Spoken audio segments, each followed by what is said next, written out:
Good afternoon and welcome to Nasdaq Trade Talks. I'm your host, Jill Malandrino, global markets reporter at Nasdaq. We'll be coming to you live throughout the day from the Employing U.S. Vets Conference brought to you by Military Times and Vets Indexes. Joining me for this segment, we have Brian Rathjen. He is with Roberts and Ryan's Investments, and they are the first broker-dealer in the United States to be SVDO compliant. Thanks so much, Brian, for joining us at the conference. What does that mean, the first SVDO broker? So we're a service-disabled, veteran-owned broker-dealer based here in Manhattan at 39 Broadway. We were founded in 1987 by a disabled Marine, Dan Roberts. He came back from combat in Vietnam, and he founded the firm to provide financial transactions for the country. All right, it's amazing to see how it was, one of the first before ESG and ERG became so well known. And is the industry doing enough, and what can it be doing better for veterans transitioning into civilian life and supporting them, for the rest of their career? Well, I think that it's always difficult for a veteran to take all his capabilities from after serving in the military and try to translate them to the corporate world. The abilities are unbelievable, but sometimes in the civilian world, they don't really understand how the skill set that they developed in the military really translate to corporate life. And I think one of the biggest things is there's unbelievable capability that veterans have beyond just showing up on time. Everybody shows up on time, but they're really great problem solvers for the most part.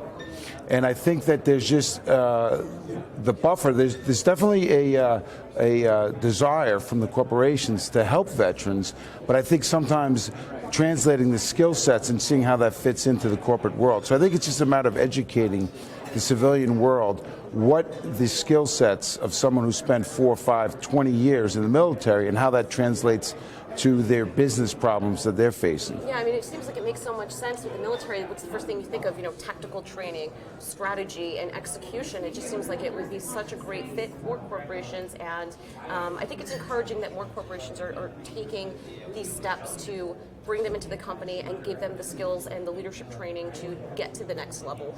Because I can imagine that it is challenging going from one very regimented mindset to something completely different. Without a doubt. And if you talk to veterans, one of the biggest things, they're incredibly capable and motivated folks, but they've learned a specific set of skills. Mostly, I think what they bring to the table is their ability to solve problems. But I think what they're facing when they come into the corporate world is they're a little bit of a fish out of water, and they're trying to figure out how to fit in.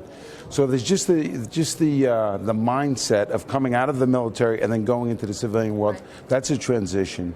But trying to figure out how they can take what they've done in the military and make a financial impact to a corporation. I think there's just a little bit of a disconnect, and both sides need to be educated how they can match up. So at Robert and Ryan's Investments, give us an example of when you have someone who's coming out of the military and coming in and converting into the civilian mindset. What's an example of a way that you would help them? So I think the biggest thing we try to do, we're a firm, we've got 18 employees, or partners really.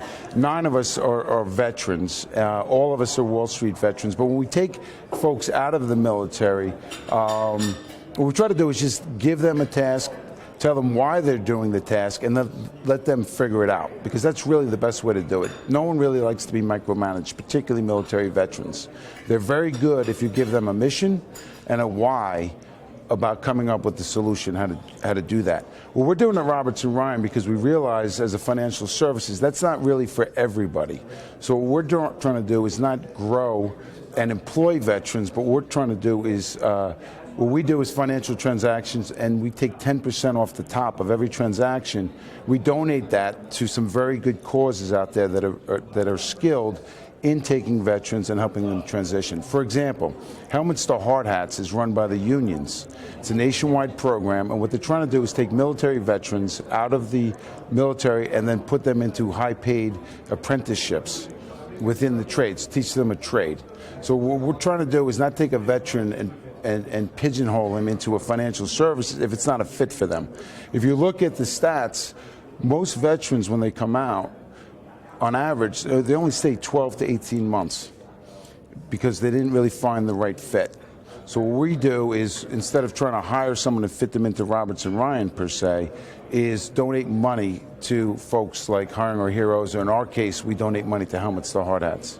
All right, makes perfect sense because they do come with a lot of that STEM training, particularly science, electrical work, and all that. Yeah. It seems like that would be a more natural fit.